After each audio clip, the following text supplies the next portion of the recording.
नमस्कार, मी गिरीश निकम. साम न्यूजमध्ये आपल्या सर्वांचं स्वागत. बुलेटिनच्या सुरुवातीलाच एक साम टीव्हीवर एक्सक्लुझिव्ह बातमी सुरुवातीलाच आहे. 10वीच्या परीक्षेला पहिल्याच दिवशी पेपर फुटीचं ग्रहण लागलेलं आहे. 10वीचा परीक्षेचा पेपर फुटलेला आहे.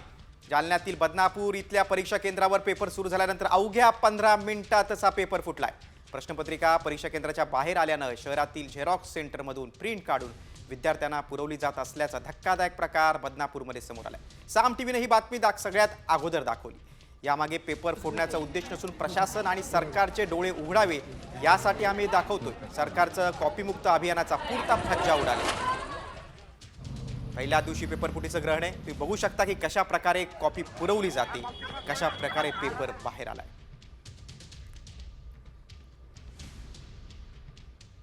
ज्यावेळी पेपर फुटला त्यावेळी घटनास्थळावरून आपण बघतोय की जालन्यात झेरॉक्स सेंटरवर पेपर आला. यवतमाळमध्ये देखील सोशल मीडियावर पेपर बाहेर आलेला आहे. पहिल्याच दिवशी 10वीचा पेपर फुटलेला आहे आणि घटनास्थळावरून आढावा घेतला आमचे प्रतिनिधी अक्षय शिंदे यांनी.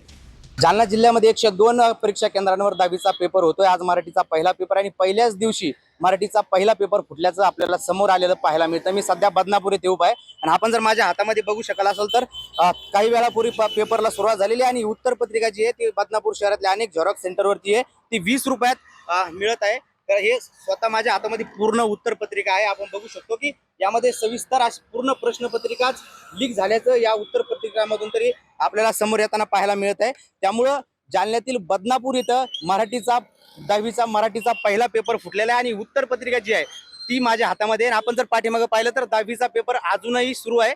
पेपर हा संपलेला नाही. त्यामुळे पेपर संपण्यापूर्वीच अशा प्रकारच्या उत्तर पत्रिका ज्या आहेत त्या CSC केंद्रांवरती अगदी 20 रुपयात मिळताना आपल्याला पाहायला मिळत आहे. त्यामुळं जालन्यामध्ये मराठीचा पहिला पेपर फुटल्याचं देखील समोर आल्याचं आपल्याला पाहायला मिळत आहे. अक्षय शिंदे, साम टीव्ही न्यूज, बदनापूर, जालना. 10वीचा मराठीचा पेपर कसा फुटला आपण पाहूया ग्राफिकच्या माध्यमातून. बघा, जालन्याच्या बदनापुरात 10वीचा पेपर फुटला. पहिल्याच 15 मिनिटात प्रश्नपत्रिका परीक्षा केंद्राबाहेर आली. शहरातील झेरॉक्स सेंटरवरून प्रश्नपत्रिकेच्या झेरॉक्स काढल्या गेल्या. त्यानंतर प्रश्नपत्रिकेची झेरॉक्स 20 रुपयात विकण्यात आली. प्रश्नांच्या उत्तरांच्या झेरॉक्स प्रत परीक्षा केंद्रावर वाटल्या गेल्या. दरम्यान संभाजीनगर बोर्डाच्या सचिव डॉक्टर वैशाली जामदार यांनी साम टीव्हीच्या बातमीची दखल घेतली. जालना येथील जिल्ह्यातील बदनापूर केंद्रावरील तर त्या अनुषंगाने आम्ही संबंधित केंद्र संचालक आणि संबंधित शिक्षणाधिकारी, संबंधित गट शिक्षणाधिकारी यांच्याकडे तात्काळ अहवाल मागितलेला आहे आणि जे कोणी यामध्ये दोषी असतील त्यांच्यावरती बोर्डाच्या नियमानुसार कडक कार्यवाही केली जाईल. चौकशी आल्यानंतर यावरती वरिष्ठांकडे हे सर्व अहवाल पाठविण्यात येईल. 10वीचा मराठीचा फुटलेला पेपर आणि परीक्षेत देण्यात आलेली प्रश्नपत्रिका वेगवेगळ्या असल्याचा दावा बोर्डाचे अध्यक्ष शरद गोसावी यांनी केलाय.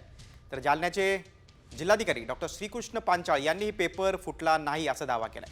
मात्र परीक्षा सुरू असताना सुमारे 1 वाजता साम टीव्हीच्या हाती दुपारी लागलेली प्रश्नपत्रिकेची प्रत आणि विद्यार्थ्यांना परीक्षेत मिळालेल्या प्रश्नपत्रिकेत काही फरक नाही, दोन्ही सारखेच आहेत. फुटलेली प्रश्नपत्रिका आजच्याच मराठी पेपरची असल्याचं अगदी स्पष्टपणे दिसतंय. दोन्ही प्रश्नपत्रिका आम्ही तुम्हाला दाखवणार आहोत. अधिकारी माध्यमिक जिल्हा परिषद जालना संबंधित ज्या शाळेमध्ये पेपर फुटला असं दाखवलं जातं आहे, केंद्र क्रमांक 3050 जिल्हा परिषद शाळा जालना, इथं ते पेपर जे व्हायरल होतात त्याचा आणि या प्रश्नपत्रिकेचा काही संबंध असं प्रथमदर्शनी अहवाल दिसून येतं. त्यांनी मला ती पानं पण पाठवलं आहे. त्या पानांचा म्हणजे जे काय व्हायरल होतात जी पानं काही चॅनेलवर, ते चॅनेलवर व्हायरल होणारी पानं आणि प्रश्नपत्रिकेचा कोणताही संबंध नाही असं प्राथमिक तपासात निष्पन्न झालेलं आहे. दरम्यान सरकारच्या कॉपीमुक्त प्रसार माध्यमांवरती 10वीचा पेपर फुटला आणि त्याची उत्तरपत्रिका देखील तयार करून ती देण्यात आली अशी बातमी प्रसार माध्यमांवर होती. तर त्या बातमीमध्ये तथ्य नाही आहे. त्याचं व्हेरिफिकेशन करण्यात आलं. जे व्हॉट्सॲपवरती सर्क्युलेट झालं होतं काही प्रसारमाध्यमांकडं तो प्रश्नपत्रिकेचा भागच नाही आहे. जे प्रश्न त्याच्यामध्ये दिसत आहेत तर ते कुठल्या तरी गाईडचे वगैरे आहेत, म्हणजे तो प्रश्नपत्रिकेचा भागच नाही आहे. अशा पद्धतीची कोणती घटना तिथे घडलेली नाही आहे. पेपर फुटीचा असा कोणताही प्रकार त्या केंद्रावरती किंवा त्या तालुक्यामध्ये झालेला नाही आहे. जालन्यातील बदनापूर येथे मराठीचा पेपर फुटल्याची बातमी साम टीव्हीनं सर्वप्रथम दाखवली होती. जालन्यातील बदनापूर येथून घेतलेली झेरॉक्स प्रत आणि मूळ प्रश्नपत्रिकेमध्ये अनेक प्रश्न सारखेच असल्याचं समोर आलंय. याचा आढावा घेतला आमचे प्रतिनिधी अक्षय शिंदे यांनी. जालन्यातील बदनापूर येथे मराठीचा 10वीचा पहिलाच पेपर फुटल्याची बातमी साम टीव्हीने सर्वप्रथम दाखवली होती आणि एका सीएससी केंद्रावरती उत्तरपत्रिकेची झेरॉक्स देखील साम टीव्हीने मिळवली होती आणि ती महाराष्ट्राला देखील दाखवली होती. ही 10वीची मूळ प्रश्नपत्रिका आहे आणि ही जी साम टीव्हीच्या प्रतिनिधीने जी सीएससी केंद्रावरती खरेदी केलेली होती ती ही प्रश्नपत्रिका. आणि आपण जर पाहू शकत असाल तर दोन्हीमध्ये अनेक प्रश्न जे आहेत ते सारखेच आहे. आता हा काव्य सौंदर्य नावाचा प्रश्न आहे. माझ्या घराच्या झरोक्यातून दिसत आहे एक आश्वासक चित्र उद्याच्या जगाचं, आणि याचंच उत्तर देखील ह्या सीएससी केंद्राच्या झेरॉक्स मध्ये आपल्याला पाहायला मिळतंय. माझ्या घराच्या झरोक्यातून दिसत आहे एक आश्वासक चित्र उद्याच्या जगाचं, आणि याच्या खाली जे ते सविस्तरपणे उत्तर जे ते याच प्रश्नाचं या ठिकाणी पाहायला मिळतंय. आणि यामध्ये पाहिलं आपण आई वडील पंचवटी महाराष्ट्र चहा पाणी. आणि आपण जर ही जी प्रत आहे ही साम टीव्हीच्या प्रतिनिधींनी बदनापूर येथील एका सीएससी केंद्रावरून विकत घेतलेली होती. आणि यामध्ये देखील आपण जर पाहिलं तर या ठिकाणी तेच उत्तर आहे. समाज आई वडील त्यानंतर महाराष्ट्र पंचवटी आणि चहा पाणी. अनेक प्रश्नांमध्ये या ठिकाणी साम्य आहे. आणि खरं तर महाराष्ट्राला यानंतर हा प्रश्न पडतोय, जर प्रश्नपत्रिकेतले तंतोतंत प्रश्न बाहेर जर झेरॉक्स होत असतील तर विश्वास कसा ठेवायचा. शाळेतूनच हे प्रश्न बाहेर गेल्याशिवाय हे प्रश्न झेरॉक्स सीएससी केंद्रावर झेरॉक्स केंद्रावर कसे येऊ शकतात. अक्षय शिंदे, साम टीव्ही न्यूज, जालना. दरम्यान जालना जिल्ह्यातील या बदनापूरच्या प्रकारावर आता विद्यार्थ्यांच्या देखील संतप्त प्रक्रिया समोर येत आहेत. पेपर फोडणाऱ्यांवर कारवाई करा असं विद्यार्थ्यांचं म्हणणं आहे. प्रामाणिक विद्यार्थ्यांचा काय दोष असा सवाल देखील उपस्थित होतोय. पेपर फुटीवर विद्यार्थ्यांची संतप्त प्रतिक्रिया आहे. मेहनत करणाऱ्या विद्यार्थ्यांचं नुकसान होतंय असं देखील कुणी विद्यार्थ्यांचं म्हणणं आहे. महिना महिना एक साल घालवायचे त्या बोर्ड परीक्षेसाठी, आणि असे फुटायला लागले तर आमचं कसं होईल. ही असं पेपर फुटायला तर नको, कारण खूप नुकसान होतं. त्यांची एवढी मेहनत केली, रात्र दिवस अभ्यास करून त्यांची मेहनत करताय आणि त्यांचा पेपर मध्येच फुटलाय. त्याच्यावरती पेपर फोडण्यावर कारवाई केली पाहिजे. साम टीव्हीच्या बातमीची उपमुख्यमंत्री शिंदेनी दखल घेतलेली आहे. जालन्यातील पेपर फुटीची चौकशी करून दोषींवर कारवाई करणार असल्याचं शिंदेनी सांगितलंय. कॉपीमुक्त महाराष्ट्र हा संकल्प असल्याचं देखील शिंदेनी म्हटलंय. जालन्यात आज 10वीचा पेपर होता. 10वीचा पेपर फुटलेला आहे, काय सांगाल? त्याची चौकशी केली जाईल आणि आम्ही ठरवलं आहे कॅबिनेटमध्येच की कॉपी मुक्त महाराष्ट्र करण्याचा संकल्प आपल्या सरकारने घेतलेला आहे आणि ज्यामध्ये जे दोषी असतील त्यांच्यावर कठोर कारवाई केली जाईल. जालन्यात मराठीचा पेपर फुटलेला असताना पोलिसांच्या नाकावर टिच्चून कॉपी सुरू असल्याचं देखील पाहायला मिळालं. राज्यात कॉपीमुक्त अभियानाचा कसा फज्जा उडाला ते आपण पाहिलं. जालन्यात खिडकीतून भिंतीवर उड्या मारत विद्यार्थ्यांपर्यंत कॉप्या पुरवल्या गेल्या. तर जळगावमध्ये देखील अनेक 10वीच्या परीक्षा केंद्रावर कॉपी बहाद्दरांकडून कॉप्या अगदी सर्रास पुरवण्यात आल्या. काही परीक्षा केंद्रावर पोलीस कर्मचाऱ्यांसमोरच कॉपी बहाद्दर कॉपी पुरवताना दिसले. काही परीक्षा केंद्रावर तर शिक्षक वृंद देखील पिशवी घेऊन भिंतीवरून उडी मारत असल्याचं चित्र पाहायला मिळालं. दुसरीकडे नाशिक जिल्ह्यातील येवल्यामध्ये अंतरशुल येथील परीक्षा केंद्रावर कॉपी पुरवणाऱ्या टवाळखोरांनी शिक्षकांनाही दमदाटी केली. त्यामुळे आता राज्याच्या शिक्षण विभागाच्या कॉपीमुक्त अभियानाचा पहिल्याच दिवशी फज्जा उडाल्याचं पाहायला मिळालं.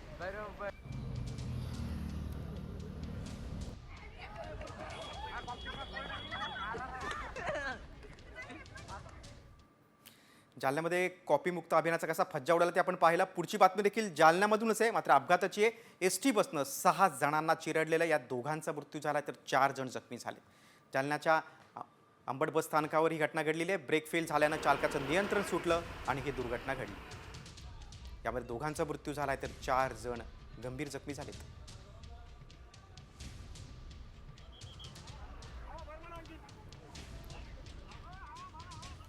पुढची बातमी आता मुंबईतून साम टीव्हीवर आताची सर्वात मोठी एक्सक्लुझिव्ह बातमी आहे. कारण तब्बल 14,000 कोटी रुपये खर्च करून मुंबईत तयार करण्यात आलेला कोस्टल रोडला चक्क तडे गेल्याचं समोर आलंय. हजी आली ते वरळी या दरम्यानच्या रोडवर तडे गेलेत. बीएमसीकडून याचं पॅचवर्क करण्यात आलं. याची दखल पंतप्रधान कार्यालयाकडून घेण्यात आलेली आहे. मुख्य सचिवांना या संदर्भात माहिती विचारण्यात आली आहे. तसंच राज्य सरकारकडून देखील बीएमसीला नोटीस बजावण्यात आली आहे. हाजी आले ते वरळीपर्यंतच्या रोडवर आता महानगरपालिकेकडून पॅचवर्क करण्यात आलेलं आहे. मात्र पंतप्रधान कार्यालयाकडून या कोस्टल रोडच्या या जे पॅच पडलेले आहेत किंवा तडे गेलेले आहेत याची दखल घेतली गेलेली आहे आणि मुख्य सचिवांना याबाबत विचारणा देखील झालेली आहे.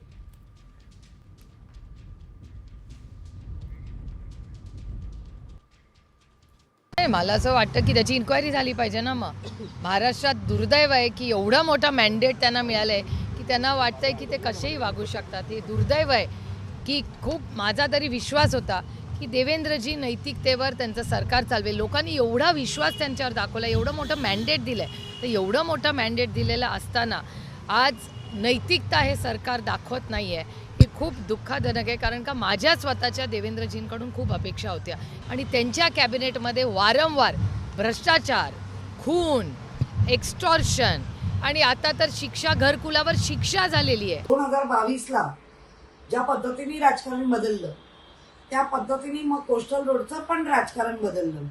कोस्टल रोडचं किंमत वाढली, कोस्टल रोडचं दिनांक म्हणजे ज्याला आपण त्या पिरियडमध्ये व्हायला पाहिजे ते झालं नाही. आणि कोस्टल रोडमध्ये हे मात्र दिसतंय की माझा लाडका कॉन्ट्रॅक्टर जिंकला. संपूर्ण या रोडवर जे तडे गेलेत आणि त्याला जे पॅच केलेत त्याचा अर्थ माझा कॉन्ट्रॅक्टर जिंकलाय आणि या गोष्टीचा आज मुंबईकर निषेध करतोय. कोस्टल रोडला तडे गेले आणि विरोधकांनी घणाघाती टीका केली सत्ताधाऱ्यांवर. दुसरीकडे आता उपमुख्यमंत्री एकनाथ शिंदेंची प्रतिक्रिया पाहूया. मी स्वतः यात लक्ष घालणार असल्याचं एकनाथ शिंदेंनी म्हटलंय.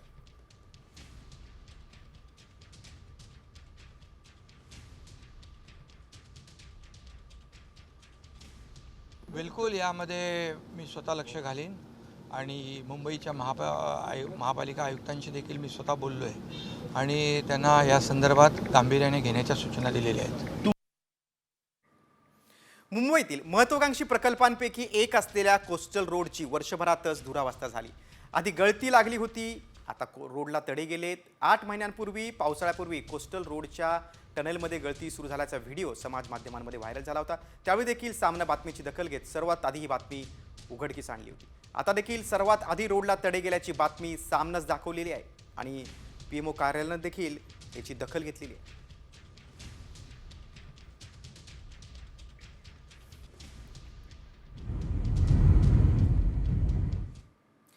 पुढची बातमी आहे लाडकी बहीण योजनेसंदर्भात.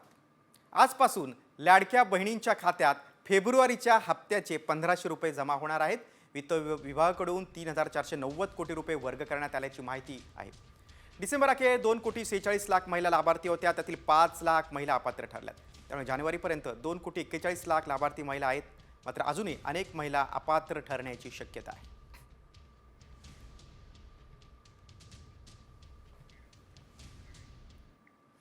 आता बातमी आहे परिवहन मंत्री प्रताप सरनाईक यांच्या एका मोठ्या वक्तव्याची. लाडक्या बहिणींना एसटी प्रवासात 50% सवलत या योजनेमुळे एसटी तोट्यात गेल्याची कबुली परिवहन मंत्री प्रताप सरनाईक यांनी दिलेली आहे. महिला आणि ज्येष्ठांना एसटी प्रवासामध्ये दिलेल्या सवलतीमुळे एसटीला दर दिवशी 3 कोटी रुपयांचा तोटा होतोय. त्यामुळे एसटीमध्ये कोणतीच सवलत नाही असं वक्तव्य परिवहन मंत्री प्रताप सरनाईक यांनी केलेलं आहे. महामंडळ सर्व बसेसमध्ये सवलत मिळाली. आता आपल्याला लाडक्या बहिणींना 50% सवलत, बाकी ज्येष्ठांना पूर्णपणे 75% वर्षावरील ज्येष्ठांना त्या बसमध्ये सवलत आणि त्या सवलतीमुळे परिस्थिती अशी झाली की बस फक्त 3 कोटी रुपये पर डे लॉस आहे. परिवहन मंत्री सरनाईक यांनी कबुली दिलेली आहे की लाडक्या बहिणींमुळे एसटी तोट्यात गेलेली आहे. परिवहन मंत्र्यांचं हे मोठं विधान आहे. एकीकडे लाडकी बहीण योजनेमुळेच सरकार सत्तेवर आलं आणि दुसरीकडे आता परिवहन मंत्र्यांचं हे मोठं विधान आहे की एसटीला दर दिवशी या सवलतीमुळे 3 कोटींचा तोटा होतोय. त्यामुळे महिलांना यापुढे आता सवलत मिळणार नाही. लाडक्या बहिणींमुळे एसटी तोट्यात आलेली आहे. परिवहन मंत्री सरनाईकांची ही कबुली आहे. एकीकडे लाडक्या बहिणींना गोंजाळण्याचं काम सरकारकडून सुरू आहे, कारण लाडक्या बहिणींमुळेच सरकार, महायुती सरकार सत्तेवर आलं. आणि दुसरीकडे आता परिवहन मंत्र्यांचं हे धक्कादायक विधान आहे की या सवलती. आपण याच बातमी संदर्भात थेट जाऊया. ठाकरे गटाच्या उपनेत्या सुषमा अंधारे फोनद्वारे जोडल्या गेलेल्या आहेत.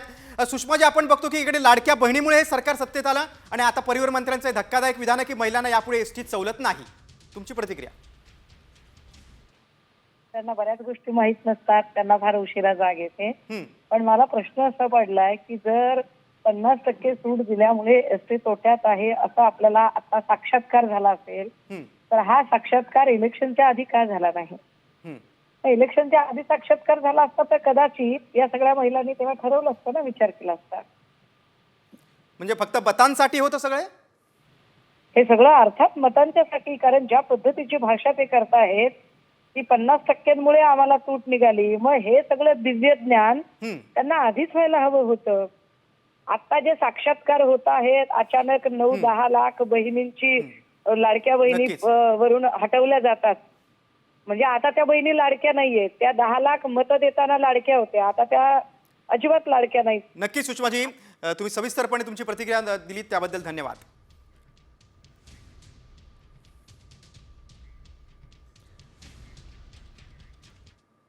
परिवहन मंत्र्यांच्या धक्कादायक विधानानंतर आता वळा पुढच्या बातमीकडे. आतापर्यंत आपण शासन आपल्या दारी असं ऐकत आलोय, पण संभाजीनगर जिल्हा परिषदेनं शासन आपल्या मोबाईलवरही ही संकल्पना राबवलेली आहे. अशी संकल्पना राबवणारा छत्रपती संभाजीनगर हा राज्यातील पहिला जिल्हा ठरला आहे. नागरिकांना घरूनच मोबाईलवर लिंक ओपन करून आपली कामं प्रशासनाला सांगता येणार आहेत. त्यामुळे ग्रामीण भागातील सर्वसामान्य नागरिकांना वेळ आणि त्यांचा पैसा देखील वाचणार आहे आणि मानसिक त्रासातून देखील त्यांची सुटका होणार आहे. छत्रपती संभाजीनगरच्या जिल्हा परिषदेनं एक नवा निर्णय घेतला आहे, तो म्हणजे शासन आपल्या मोबाईलवरील. ही कन्सेप्ट, ही संकल्पना येत्या सोमवारपासून जिल्हाभरामध्ये राबवली जाणार आहेत आणि त्या संदर्भात जाणून घेण्यासाठी आपल्यासोबत जिल्हा परिषदचे CEO विकास मीना सर आहेत. काही वेळी आम्ही उपस्थित राहतो, काही वेळी आम्ही दौऱ्यावर राहतो, त्या कारणामुळे त्या लोकांना माहिती नसतात. तो या कामासाठी आपण त्यांची सोय व्हावी आणि त्यांना अधिकाऱ्यांसोबत भेट व्हावी, त्या संदर्भात आपण ऑनलाईन माध्यमातून आपले अधिकारी आहे त्यांच्यासोबत असे लोक ज्यांना तक्रार आहे, काही सेवा वेळेवर भेटत नाही, या काही सूचना द्यायच्या शासनाला त्यामार्फत आपण देऊ शकतात. या संदर्भात आपण एक नियोजन केलेलं आहे की दर दिवशी आपले 2 अधिकारी 2 डिपार्टमेंटचे लोक मिनिमम आणि काही दिवशी 3 डिपार्टमेंटचे लोक HODs आहे ते त्यांची उपस्थितीसाठी राहणार आहे. ते VC मार्फत कोणीही व्यक्ती त्याला लिंकवर क्लिक करून त्या अधिकाऱ्यांसोबत संवाद साधू शकतोय आणि त्यांना काही तक्रार असेल, काही सूचना द्यायची असेल ते त्याच्यामार्फत देऊ शकतोय. असं नियोजन आपण पुढच्या सोमवारीपासून केलेलं आहे. त्या मीटिंगच्या लिंक आपण सगळ्यांना प्रसिद्ध करणार आहे आणि त्यावर सकाळी 10 ते 11 वाजता लाभार्थी या कोणतेही व्यक्ती त्यामध्ये लिंक कनेक्ट करून आपल्या अधिकाऱ्यांसोबत संवाद साधू शकतो. मोहम्मद इरफानचा माधव सावरगावे, साम TV, छत्रपती संभाजीनगर. आता पुढच्या बातमीकडे. उपमुख्यमंत्री एकनाथ शिंदेंना भाजपनं आणखीन एक धक्का दिलाय. पंढरपुरातील दर्शन मंडप आणि स्कायवॉकच्या बांधकामाचं टेंडर रद्द करण्यात आलेलं आहे. 229 कोटींचं हे टेंडर रद्द करण्याचा निर्णय बांधकाम खात्याने घेतलाय. तत्कालीन मुख्यमंत्री एकनाथ शिंदे यांनी दर्शन मंडप आणि स्कायवॉकच्या कामाला मंजुरी दिली होती. मात्र आता या कामाचं टेंडर रद्द करण्यात आल्यानं शिंदेंना हा दुसरा मोठा धक्का मानला जातोय.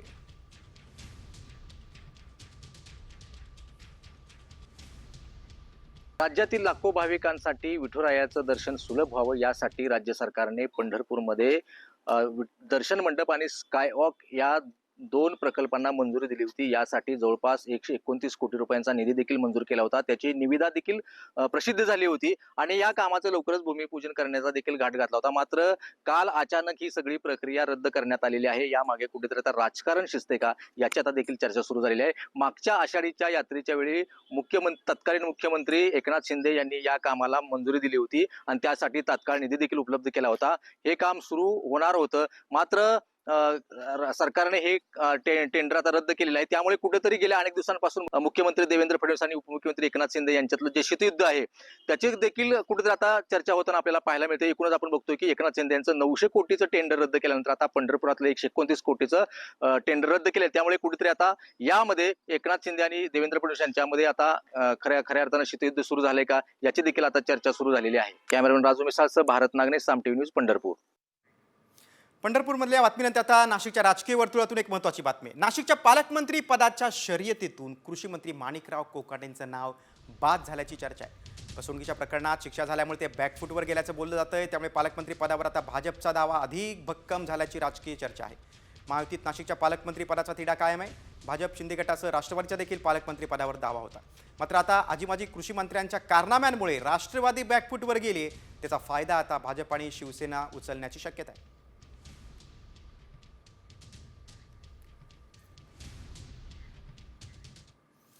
आता ज्येष्ठ समाजसेवक अण्णा हजारांच्या वक्तव्याकडे वळूया. मंत्रिमंडळात असलेल्या मंत्र्यांवर आरोप झाल्याची जबाबदारी म्हणून पहिला त्यांनी राजीनामा दिला पाहिजे असं वक्तव्य ज्येष्ठ समाजसेवक अण्णा हजारांनी केलं. राज्य मंत्रिमंडळातील मंत्री धनंजय मुंडे आणि माणिकराव कोकाटे यांच्यावर आरोप झालेत. अण्णा हजारांनी मुंडे आणि कोकाटेंचं नाव न घेता त्यांच्यावर टीका केली. अशा लोकांना मंत्रिमंडळात घेण्याआधी विचार करणं गरजेचं आहे असं देखील अण्णांनी म्हटलेलं आहे.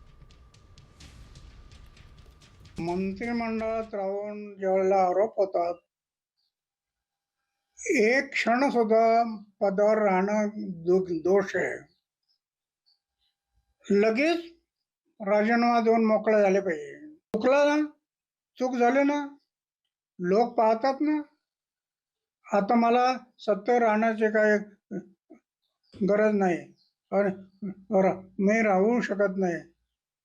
म्हणून आपली जबाबदारी, आपलं कर्तव्य असं समजून पहिला राजीनामा देऊन मोकळा झाला पाहिजे.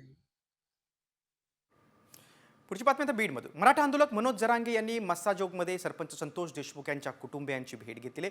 25 फेब्रुवारीला मस्साजोगवासी आणि देशमुख कुटुंबानं अन्नत्याग आंदोलनाची घोषणा केली आणि याच पार्श्वभूमीवर देशमुख कुटुंबानं अन्नत्याग आंदोलन करू नये असं आवाहन जरांगे यांनी केलं. तर अन्नत्याग आंदोलनावर मस्साजोगचे ग्रामस्थ आणि देशमुख कुटुंब ठाम आहेत. तर जरांगे आंदोलनात सहभागी होणार असल्याची माहिती धनंजय देशमुख यांनी साम टीव्हीला दिली. संतोष भैया देशमुख यांचे हत्या होऊन आता 2.5 महिन्यापेक्षा जास्त दिवस ओलांडले.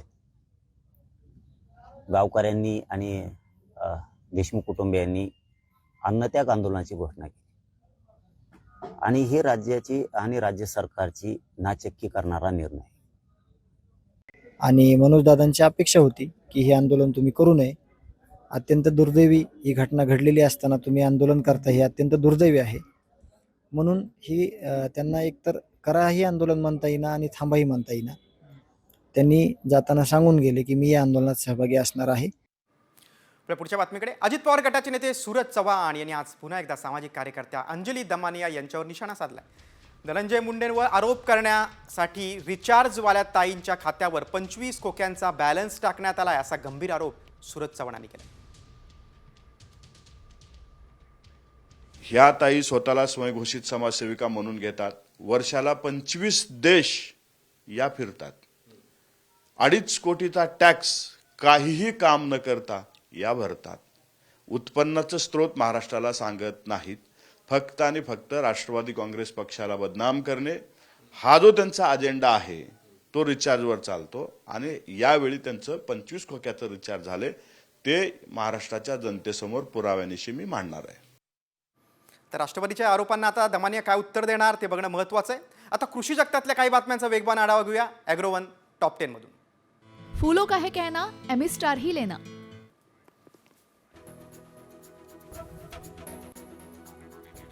वाशिमच्या मानोरातील साखरडोमध्ये प्रयोगशील शेतकरी आशिष भोयर यांनी अनोखा प्रयोग केला आहे. त्यांनी रब्बी हंगामात 4 एकर क्षेत्रात तुरीचा पेरा केलाय. सध्या हे पीक फुलधारणेच्या अवस्थेत आहे. हा प्रयोग यशस्वी झाल्यास शेतकऱ्यांसाठी तुरीच्या दुहेरी हंगामाची नवीन संधी उपलब्ध होऊ शकते.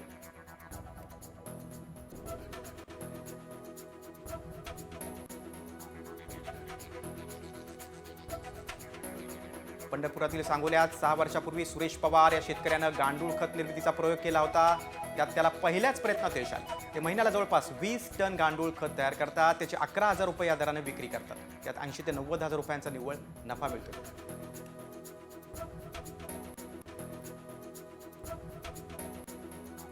बदलापूर जवळच्या जांभीळघरमध्ये दर्शना दामले या गृहिणीनं 5 एकर शेतात मिश्र शेतीचा यशस्वी प्रयोग केलाय. त्याने आपल्या शेतात आंबा, काजू, फणस, नारळ अशा फळबागेसोबतच भाजीपाला आणि पशुपालन देखील केले. मिश्र शेतीमुळे शाश्वत उत्पन्नाचा मार्ग मोकळा झाला. हिवाळा संपून आता उन्हाळ्याला सुरुवात झाली. त्यानुसार विविध रसाळ फळांची मागणी वाढलेली आहे. नारळ, संत्री, डाळिंब, पपई आणि टरबूज यासारख्या फळांची मोठ्या प्रमाणात विक्री होते.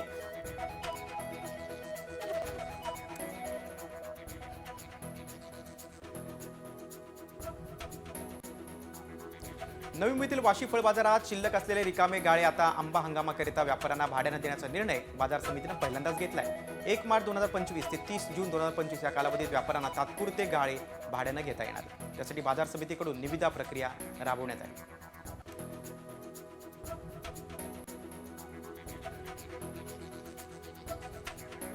सोलापूर कृषी बाजार समितीत बेदाणा लिलावाला प्रारंभ झाला. यंदा वर्षातील पहिल्याच लिलावात 97 टन मालाची आवक होती. त्यातील 225 किलो बेदाण्याला प्रति किलो उच्चांकी 301 रुपयांचा दर मिळाला. सोलापूर बाजार समितीत दर गुरुवारी बेदाणा लिलाव होणार.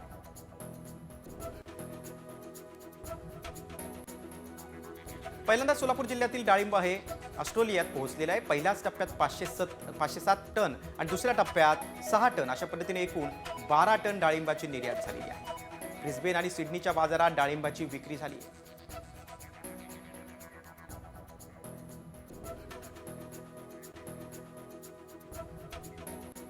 गतवर्षीच्या तुलनेत वैजापूर तालुक्यात कांद्याचे क्षेत्र 2000 हेक्टरपेक्षा जास्त वाढलं आहे। त्यामुळे कांद्याची लागवड 18,500 हेक्टरवर पोहोचली। उत्पादन खर्च वाढल्यानं अलीकडच्या काळात 50 ते 60 हजारापर्यंत एकरी खर्च शेतकऱ्यांना येतोय।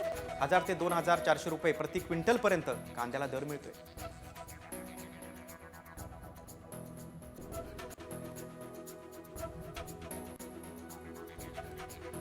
लसणाचे भाव एका महिन्यातच कोसळले। डिसेंबर महिन्यात सरासरी 20 ते 22 हजारांना विकला जाणारा लसूण आता 8 ते 10 हजार रुपयांनी विकला जातोय। मध्य प्रदेशात सरासरी 4000 ते 6000 भाव मिळतोय। आवक वाढल्यानंतर दरात आणखी घसरण होऊ शकते असा अंदाज व्यापाऱ्यांनी व्यक्त केला।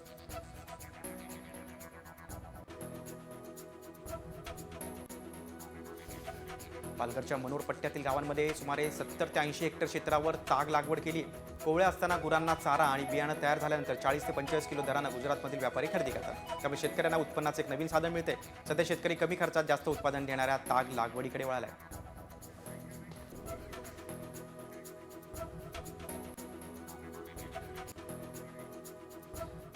ॲग्रॉन टॉप 10 नंतर आता एक वेगळी बातमी। तुम्ही गुगल पे वापरत असाल तर ही बातमी तुमच्यासाठी फार महत्त्वाची आहे, कारण गुगल पे वापरणाऱ्यांना मोठा झटका बसणार आहे। कारण आता डेबिट क्रेडिट कार्डवरून बिल पेमेंट केल्यास शुल्क भरावं लागणार आहे। या निर्णयामुळे आता वीज, गॅस यासारखी युटिलिटी बिल्स भरणाऱ्या ग्राहकांना आता प्रोसेसिंग फी द्यावी लागणार आहे। एकूण व्यवहाराच्या 0.5 ते 1% शुल्क आकारलं जाण्याची शक्यता आहे। मात्र QR कोड स्कॅन करून थेट बँक खात्याचे पैसे ट्रान्सफर करण्यावर कोणतेही मात्र शुल्क आकारलं जाणार नाही। बघा, डेबिट क्रेडिट कार्डवरून बिल पेमेंट केल्यास शुल्क लागेल। जीएसटीसह 0.5 ते 1% शुल्क आकारलं जाणार आहे। मोबाईल रिचार्ज पासून सर्व बिल पेमेंट मागणार। वीज, गॅस, पाणी बिलासाठी प्रोसेसिंग फी द्यावी लागणार। QR कोडवरून थेट बँक खात्यात पैसे पाठवल्यास मात्र शुल्क नसणार आहे। बघा, गुगल पे वापरणाऱ्यांना आता मोठा झटका आहे। क्रेडिट डेबिट कार्ड पेमेंटवर आता शुल्क आकारण्यात आले। तब्बल 1% शुल्क असणार आहे।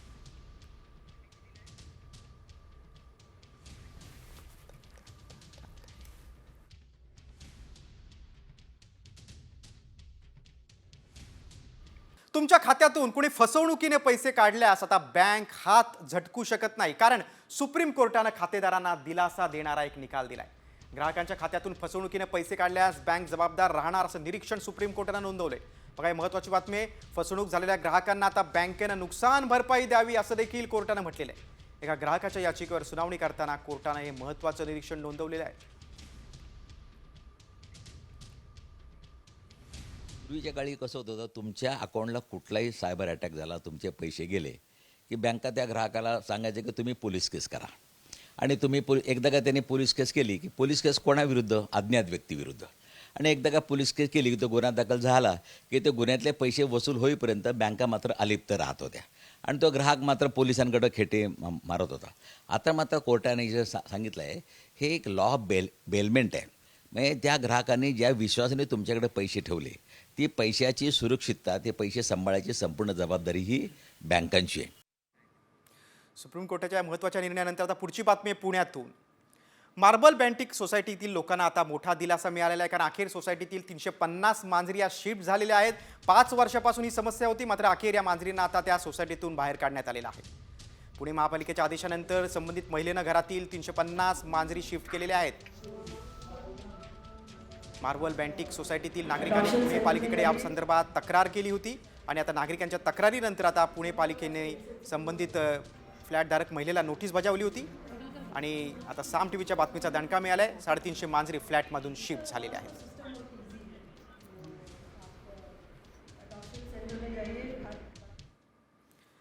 बातमी मुंबईतून। राजधानी मुंबईत भिकाऱ्यांची संख्या वाढणार आहे, कारण शिर्डीत भिकाऱ्यांविरोधात मोहीम सुरू केलेली आहे। इथल्या भिकाऱ्यांना आता मुंबईतल्या भिकारी गृहात पाठवण्यात आलेले आहे। एकीकडे मध्य प्रदेशातील इंदूरमध्ये भीक देण्यावर बंदी घालण्यात आली आहे. त्यापाठोपाठ भिकाऱ्यांची प्रचंड गर्दी असलेल्या शिर्डी संस्थानकडून देखील सफाई मोहीम सुरू करण्यात आलेली आहे. त्यामुळे शिर्डीतले भिकारी आता मुंबईत आलेत. दुसरीकडे बंदी असलेल्या इंदूरमधून देखील भिकारी मुंबईत येऊ शकतात. देशाची आर्थिक राजधानी आता भिकाऱ्यांची राजधानी होण्याची भीती त्यामुळे निर्माण झालेली आहे. सरकारला आता याविरोधात कडक पावलं उचलण्याची गरज आहे. नगरपालिका प्रशासन, साईबाबा संस्थान आणि शिर्डी पोलीस स्टेशन यांची संयुक्त कारवाई होती. ही कारवाई आपण मुंबई भीक मागण्यास प्रतिबंध करण्याबाबतचा अधिनियम 1959च्या कलम 5 नुसार कारवाई केलेली आहे. या कारवाईमध्ये आपण जवळपास 72 भिक्षेकरींना ताब्यात घेतलेलं आहे. यापैकी 60 पुरुष आणि 12 महिला होत्या. या 72 भिक्षेकरूंपैकी जे 12 महिला भिक्षेकरी होत्या त्यांना आपण शासकीय महिला भिक्षेकरी स्वीकार केंद्र चेंबूर येथे दाखल करण्याबाबत मान्य न्यायालयात हजर केले होते. मान्य न्यायालयाने त्यांना तिथे हलवण्याचे आपल्याला आदेश मिळालेले आहेत. शिर्डीतल्या बातमीनंतर आता राज्यभरातल्या आणखी काही घडामोडींचा आपण वेगवान आढावा घेऊया. टॉप 5 मधून सुरुवातीला 10वीचा पेपर फुटलाय त्या संदर्भातल्या काही बातम्या. जालन्यातील बदनापूर इथल्या परीक्षा केंद्रावर पेपर सुरू झाल्यानंतर अवघ्या 15 मिनिटातच पेपर फुटला. प्रश्नपत्रिका केंद्राच्या बाहेर आल्यानं शहरातील झेरॉक्स सेंटरमधून प्रिंट काढून विद्यार्थ्यांना पुरवली जात असल्याचं समोर आलं. या घटनेमुळे राज्याच्या शिक्षण विभागाच्या कॉपी मुक्त अभियानाचा पहिल्याच दिवशी फज्जा उडाल्याचं पाहायला मिळालं.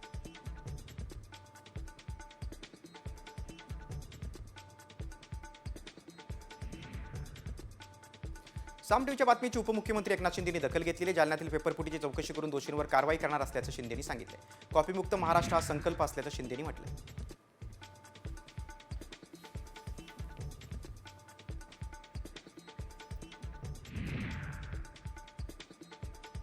जळगावमध्ये 10वीच्या पहिल्याच पेपरला कॉपीमुक्त अभियानाचा फज्जा उडालाय. अनेक केंद्रांवर कॉपी बहादरांकडून कॉपी अगदी सर्रास पुरवल्या जात होत्या. परीक्षा केंद्रावर पोलीस प्रशासनाचा कुठलाही भाग नसल्याचं चित्र पाहायला मिळालं.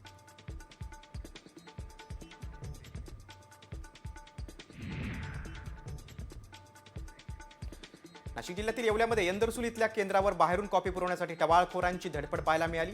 कॉपी पुरवण्यासाठी विरोध करणाऱ्या शिक्षकांना देखील यावेळी दमदाटी झाल्याचं पाहायला मिळालं. अशा टवाळखोरांवर कडक कारवाई करण्याची मागणी शिक्षकांनी केली.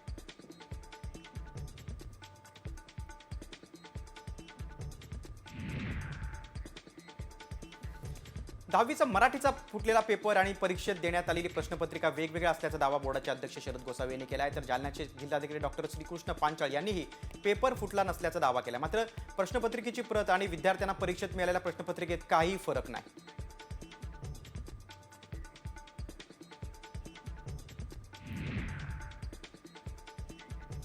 एकीकडे राज्यात कॉपीमुक्त अभियानाचा फज्जा उडाला तर दुसरीकडे राज्यमंत्री पंकज भोयर यांनी कॉपीमुक्त अभियानाला विद्यार्थी प्रतिसाद देत असल्याचं म्हटलंय. पुण्याच्या दौऱ्यादरम्यान भोयर यांनी अण्णासाहेब मगर विद्यालयाला भेट दिली. त्यावेळी ते बोलत होते.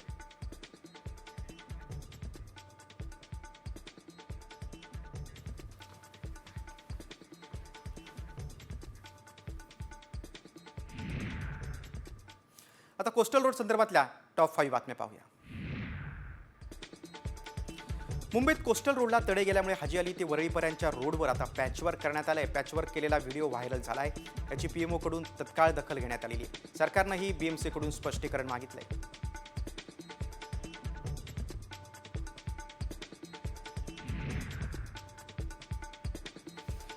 मुंबईतील महत्त्वाकांक्षी प्रकल्पापैकी एक असलेल्या कोस्टल रोडची वर्षभरातच दुरावस्था झालेली आहे. आधी गळती लागली होती आणि आता रोडला तडे गेलेत. 8 महिन्यांपूर्वी पावसाळ्यापूर्वी कोस्टल रोडच्या टनेलमध्ये गळती सुरू झाल्याचा व्हिडिओ व्हायरल झाला होता.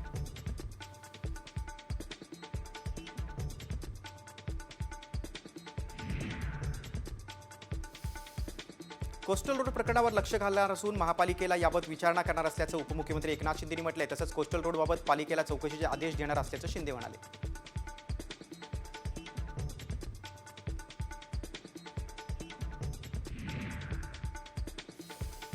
मिंदे आणि त्यांचे लाडके कंत्राटदार रस्त्यावरचा मलिदा खाण्यात पटाईत आहेत अशी टीका आदित्य ठाकरेंनी केली. कोस्टल रोडवरील पॅचवर्क हे त्याचंच ढळढळीत उदाहरण आहे असं म्हणत आमदार आदित्य ठाकरेंनी शिंदेंवर हल्लाबोल केलाय. आदित्य ठाकरेंनी याबाबत एक ट्विट करत कोस्टल रोडवरील जे तडे गेलेत त्याबाबत भाष्य केलंय.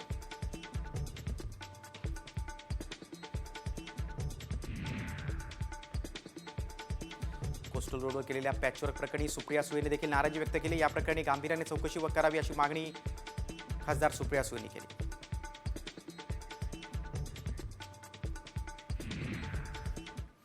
एक महत्त्वाची बातमी आहे, मुंबईतून बातमी आहे ते बांगलादेशींविरुद्ध आता पोलिसांची मोठी कारवाई. मुंबईतून एकाच वेळी तब्बल 27 बांगलादेशी नागरिकांना अटक झालेली आहे. मुंबईतल्या विविध भागातून ही कारवाई करण्यात आलेली आहे. 27 बांगलादेशी नागरिक आता गजाआड झाले. आतापर्यंत 353 बांगलादेशींना अटक झालेली आहे. अभिनेता सैफ अली खानवर जो हल्ला झाला होता तो आरोपी बांगलादेशी होता आणि त्यानंतर या कारवाईला वेग आलेला आहे. आता ठिकठिकाणी मुंबईतून कारवाई केलेली आहे. ठिकठिकाणी वेगवेगळ्या भागांमध्ये तब्बल 27 बांगलादेशी नागरिकांना आता पोलिसांनी अटक केलेली आहे. आतापर्यंतची ही मोठी कारवाई म्हणता येईल. मुंबईत आतापर्यंत 353 बांगलादेशींना अटक झालेली आहे. मुख्यमंत्री देवेंद्र फडणवीस यांनी देखील याबाबतचे आदेश दिले होते.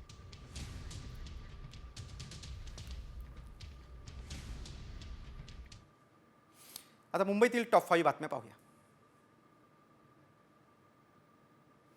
काही लोक म्हणाले की मी धक्का पुरुष झालोय. विधानसभा निवडणुकीत लोकांनी त्यांना मजबूत धक्का देऊन कायमचं घरी बसवलंय असं वक्तव्य करत एकनाथ शिंदेंनी उद्धव ठाकरेंवर पुन्हा एकदा निशाणा साधलाय. तसंच पक्षातील चांगले काम करणाऱ्या आणि पक्ष वाढवणाऱ्या नेत्यांना धक्का मारून बाहेर काढणाऱ्या पक्षाच्या नेत्याला जनता धक्का दिल्याशिवाय राहणार नाही असा टोला देखील शिंदेंनी लगावला.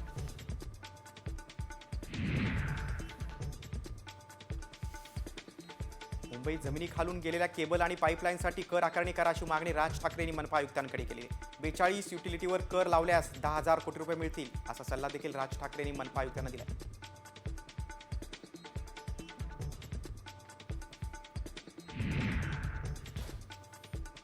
खासदार संजय राऊतांनी राज्य सरकारवर निशाणा साधलाय. नैतिकतेच्या मुद्द्यावरून मुख्यमंत्र्यांनी मुंडे कोकाटेचा राजीनामा घेतला पाहिजे असं संजय राऊत म्हणाले.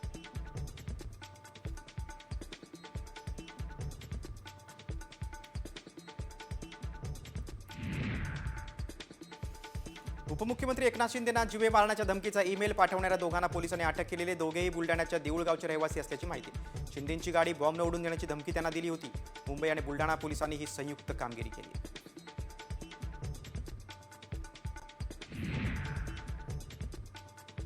झिशान अख्तरचा एक कथित व्हिडिओ समोर आला आहे. झिशान अख्तर हा माजी मंत्री बाबा सिद्दीकी यांच्या हत्येतील मुख्य आरोपी आहे. यात झिशान अख्तर परदेशात पळून गेल्याचा दावा करतोय. तर यासाठी पाकिस्तानात राहणारा माफिया डॉन फारूक खोखरचा राईट हँड शहजाद भट्टीनं मदत केल्याचा दावा अख्तरनं केला.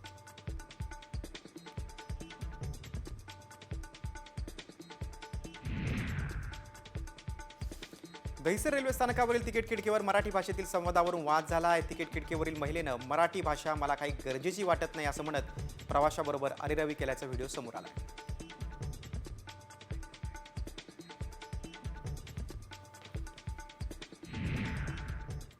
मुंबईनंतर आता पुण्यातील टॉप 5 बातम्या पाहूया.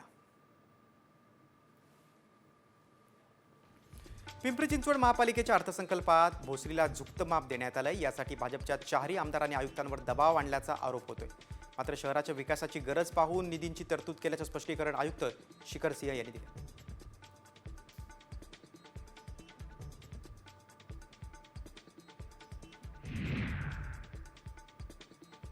पुण्यातील मार्वल बाउंटी सोसायटीतील रहिवाशांना मोठा दिलासा मिळाला, कारण महानगरपालिकेचे अधिकारी दाखल झाल्यानंतर रिंकू भारद्वाजनं 350 मांजरींना आता स्थलांतरित केलंय. सोसायटीतील रहिवाशांना हा मोठा दिलासा आहे. त्यांनी साम टीव्हीचे आभार मानले.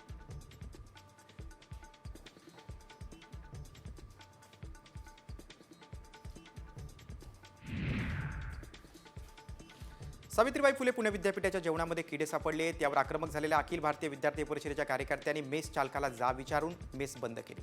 विद्यार्थ्यांकडून वारंवार तक्रार करूनही कारवाई करण्यास टाळाटाळ केल्याचा आरोप विद्यार्थ्यांनी केला.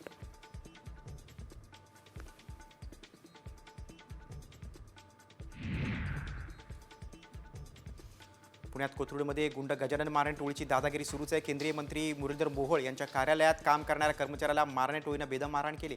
यातील सर्व आरोपी जामिनावर सुटलेले आहेत. या प्रकरणी तिघांना अटक झालेली आहे. मारणेचा भाचा फरार आहे.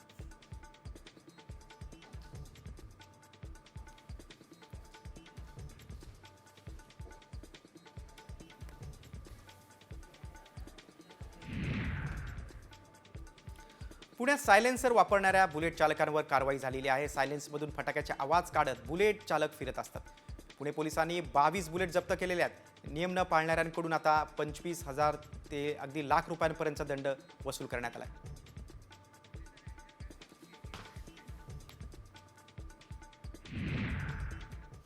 आणि एक बातमी आमदार सुधीर मुनगंटीवारांच्या वक्तव्याची. मुनगंटीवारांनी मंत्रीपद न मिळाल्यानं पुन्हा एकदा नाराजी व्यक्त केलेली आहे. चंद्रपूर येथील फ्लाइंग क्लबच्या उद्घाटन कार्यक्रमात ज्येष्ठ आमदार मुनगंटीवार यांनी मेरी कुर्सी छिनी गई असं म्हटलेलं आहे. त्यानंतर उपस्थितांमध्ये एकच हाशा पिकला होता.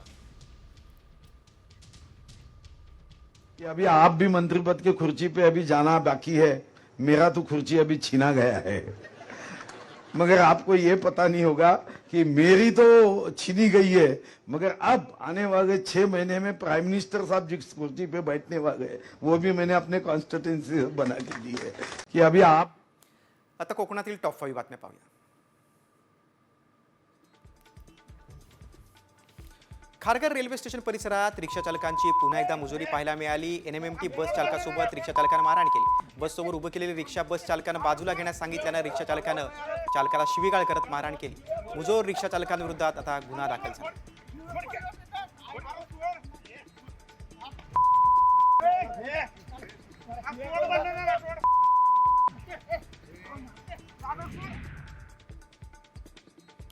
उल्हासनगरमध्ये काही अल्पवयीन मुलं आता पाण्याचा फुगा मारत होते. या रागातून तुफान राडा झाला. यात 7 ते 8 जणांच्या टोळीनं दुकानात शिरत 2 जणांना बेदम मारहाण केली. या प्रकरणी पोलीस ठाण्यात गुन्हा दाखल झाला.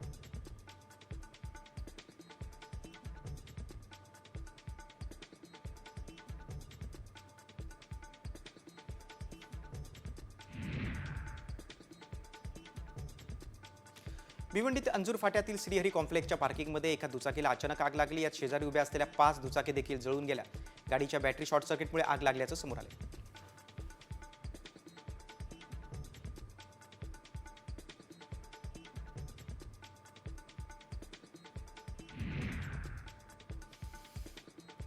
नवी मुंबईत डंपरनं 10वीच्या विद्यार्थ्याला धडक दिली आहे. मित्रासोबत हॉल तिकीटचे प्रिंट आउट काढायला जाताना अपघात झालाय.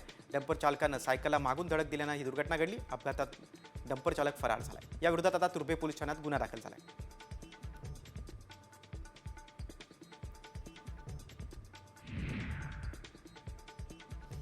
लाखो भाविकांचं श्रद्धास्थान असलेल्या अंगणेवाडीतील भराडी देवीची यात्रा आता उद्यापासून सुरू होते. भाविकांना सुलभ दर्शन घेता यावं यासाठी 9 रांगांची व्यवस्था करण्यात आली आहे. तसंच राजकीय नेते आणि मंत्र्यांसाठी 3 हेलिपॅडची व्यवस्था करण्यात आली.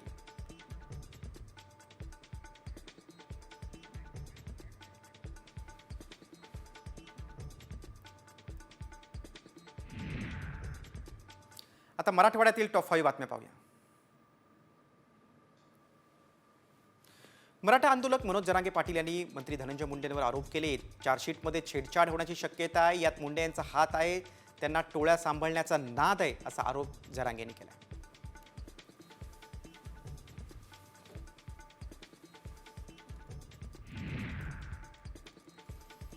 मनोज जरांगे पाटील यांनी बीड जिल्ह्यातील मस्साजोगमध्ये संतोष देशमुख कुटुंबियांची भेट घेतली. संतोष देशमुख हत्या प्रकरणात आरोपी कृष्णा आंधळे अद्याप फरार आहे. त्याला लवकरात लवकर अटक करण्यात यावी अशी मागणी त्यांनी केली.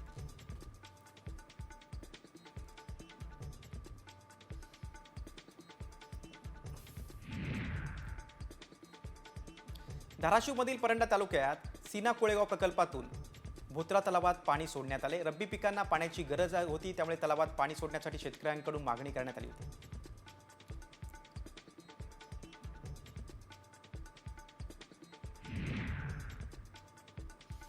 जालन्यातील समाज कल्याणाच्या वसतिगृहात विद्यार्थ्यांना आहारात सडलेली फळ आणि अर्धवट उकडलेली अंडी दिली जात आहेत. त्यामुळे विद्यार्थ्यांचं आरोग्य धोक्यात आलंय. दरम्यान समाज कल्याणचे सहाय्यक आयुक्त संबंधित खानावळ चालकाला नोटीस पाठवणार आहेत.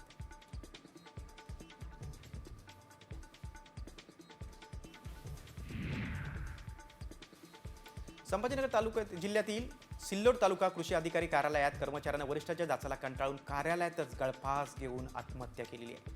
दरम्यान या प्रकरणी आता तालुका कृषी अधिकाऱ्यासह एका कृषी सहाय्यक कर्मचाऱ्याविरोधात गुन्हा दाखल झाला आहे.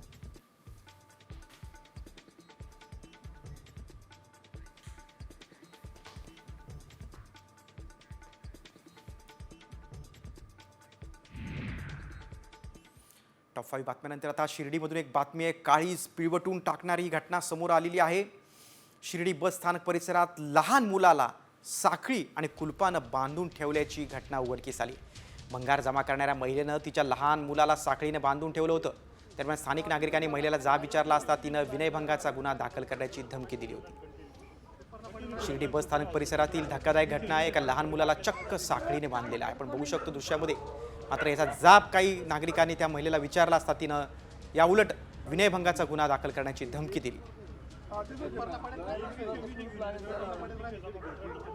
या कोपऱ्याच्या ग्रिलला की तिथं एक 8 महिन्याची मुलगी आणि 4.5 वर्षाचा मुलगा साखळी कुलपात बांधून ठेवायची. आम्ही काही जण तिला म्हटलं अरे योग्य नाही असं नाही, तर ती स्त्री आम्हालाच धमक्या देत होती. 4-5 महिन्यापासून असं करायची आणि मी वारंवार त्यांना त्या सूचना दिल्या होत्या.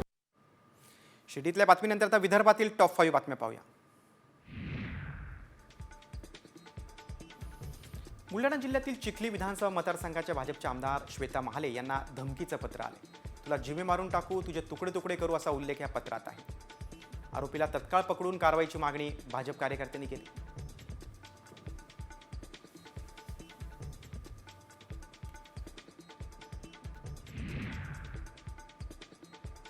नागपुरातील प्रजापती नगर चौकात चालत्या कारवर उड्डाणपुलाचा काही भाग कोसळला. पुलाला क्रॅक गेल्याने जवळपास 50 ते 60 किलो वजनाचा पाट कारवर कोसळला.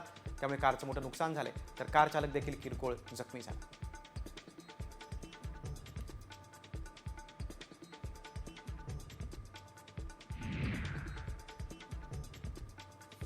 अमरावतीमध्ये पत्ता विचारत एका व्यावसायिकाच्या डोळ्यामध्ये मिरची पूड फेकण्यात आली. महाराजा फर्निचरचे संचालक प्रवीण करवा यांच्या डोळ्यात मिरची पूड टाकून लुटण्याचा प्लॅन होता. राजापेठ पोलीस स्टेशनमध्ये आरोपीविरुद्ध गुन्हा दाखल झालाय.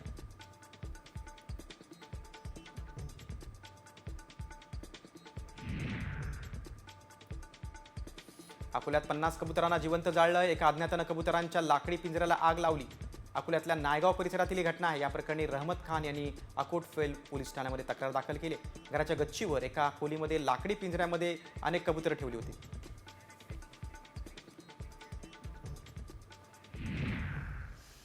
आता पुढची बातमी भिवंडीमधून आहे. भंगाराच्या दुकानांना आग लागलेली आहे.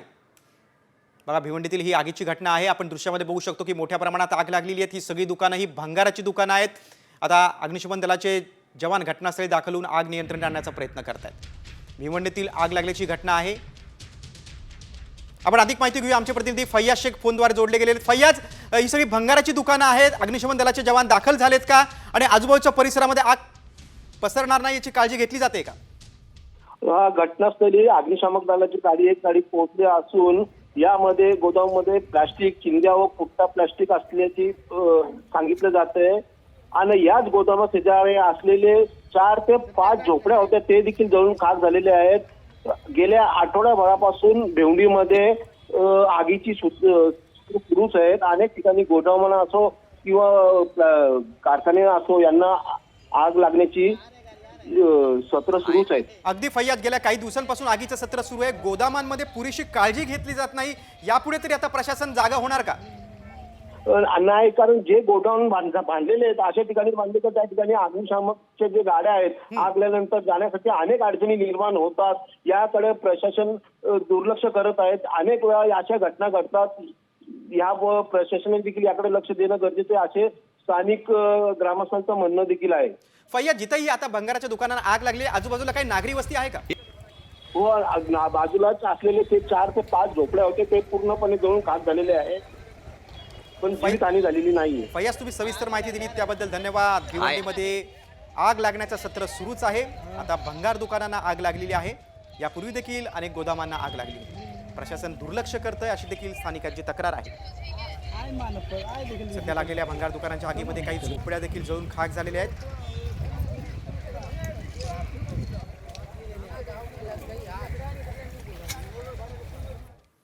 भिवंडीतील बातमीनंतर आता उत्तर महाराष्ट्रातील टॉप 5 बातम्या पाहूया. आरोप झाले तर जबाबदारी म्हणून पहिलं आपण राजीनामा दिला पाहिजे असा सल्ला ज्येष्ठ समाजसेवक अण्णा हजारेंनी नाव न घेता कोकाटे आणि धनंजय मुंडेंना दिलाय. राज्य सरकारमधील मंत्र्यांवर बोलताना त्यांनी ही प्रतिक्रिया दिली. असं केल्यानं स्वतःचीच इमेज वाढते, शिवाय जनता अनुकरण करत असते असं देखील अण्णा हजारेंनी म्हटलंय.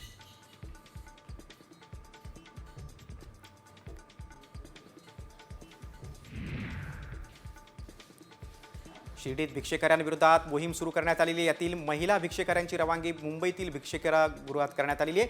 त्यामुळे आता मुंबईत भिक्षेकरांची संख्या वाढणार का अशी भीती आता व्यक्त होते.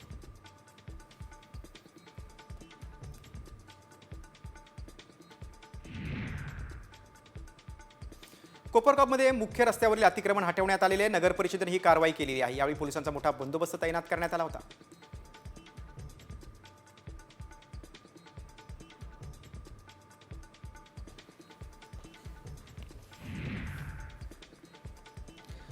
अहिल्यानगर जिल्ह्यातील संगमनेर तालुक्यात बनावट नोटा छापणाऱ्या एका घरावर गुप्तचर विभागानं धाड टाकत कारवाई केली आहे. दिल्लीच्या गुप्तचर विभागाच्या आदेशानं पुणे गुप्तचर विभागाने ही कारवाई केली. या धाडीमध्ये नोटा बनवण्यासाठी वापरण्यात येणारे प्रिंटर, कागद आणि इतर साहित्य जप्त झाले.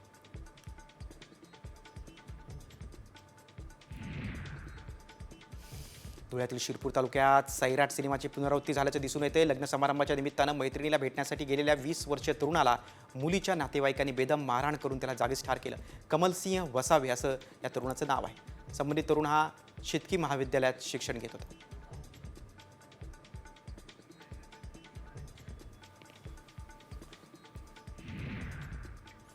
आता पश्चिम महाराष्ट्रातील टॉप 5 बातम्या पाहूया.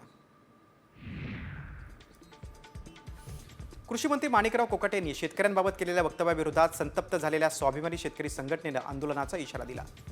याच पार्श्वभूमीवर कोल्हापुरातल्या शासकीय विश्रामगृहाबाहेर पोलिसांचा कडक बंदोबस्त पाहायला मिळतोय. कृषी मंत्र्यांना भेटायला येणाऱ्या शेतकऱ्यांना पोलिसांनी ताब्यात घेतलं.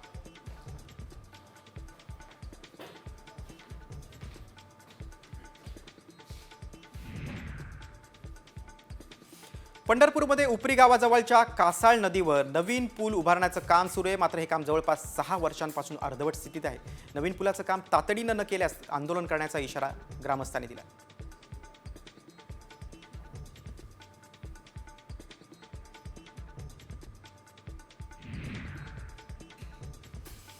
कोल्हापुरातील मुरुड गावात बैलगाड्यांची शर्यत पार पडली. अंबाबाई यात्रेच्या निमित्तानं ही स्पर्धा घेण्यात आली होती. या शर्यतीत राज्यभरातील 20 नामांकित बैलगाडींनी सहभाग नोंदवला होता. ही स्पर्धा विना लाठी विना काठी घेण्यात आली.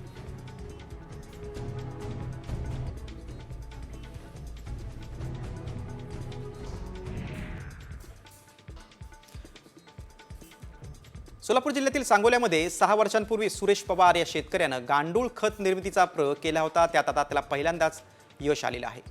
महिन्याला जवळपास 20 टन गांडूळ खत तयार होतंय. त्याची 11,000 रुपये या दरानं विक्री होते. यात 80 ते 90,000 रुपयांचा निव्वळ नफा मिळतोय.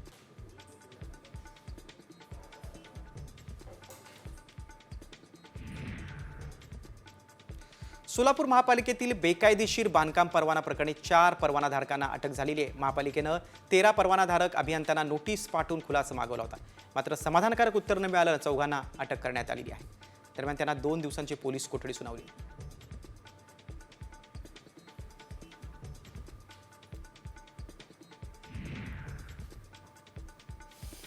साताऱ्यात माजी नगराध्यक्षांच्या मुलानंच धीरज ढाणेला मारण्यासाठी 20 लाखांची सुपारी दिली होती. महाराणीच्या वारातून धीरज ढाणे याच्या खुनाची सुपारी वाजवण्यासाठी साताऱ्यामध्ये आलेल्या इचलकरंजीतील जर्मनी गँगच्या मुसक्या पोलिसांनी आवळल्या. त्या प्रकरणी 7 जणांना अटक झाली.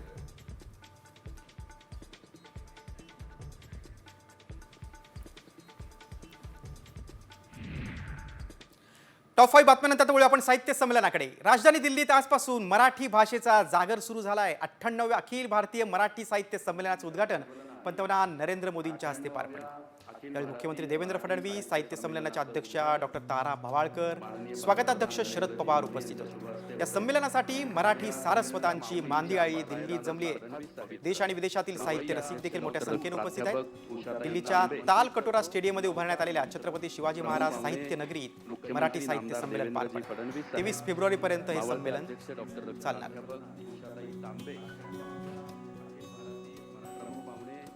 मुख्यमंत्री नामदार देवेंद्रजी फडणवीस साहेब, मावळते अध्यक्ष डॉक्टर प्राध्यापक उषाताई तांबे, प्रमुख पाहुणे. दिल्लीत सारस्वतांचा मेळा आपल्याला पाहायला मिळतोय. अखिल भारतीय मराठी साहित्य संमेलनाचं उद्घाटन हे पंतप्रधान नरेंद्र मोदींच्या हस्ते झालं. अगदी महाराष्ट्र राज्यच नाहीत, अगदी देशभरातून साहित्यिक दिल्लीमध्ये दाखल झालेले आहेत. मावळते अध्यक्ष डॉक्टर प्राध्यापक उषाताई तांबे,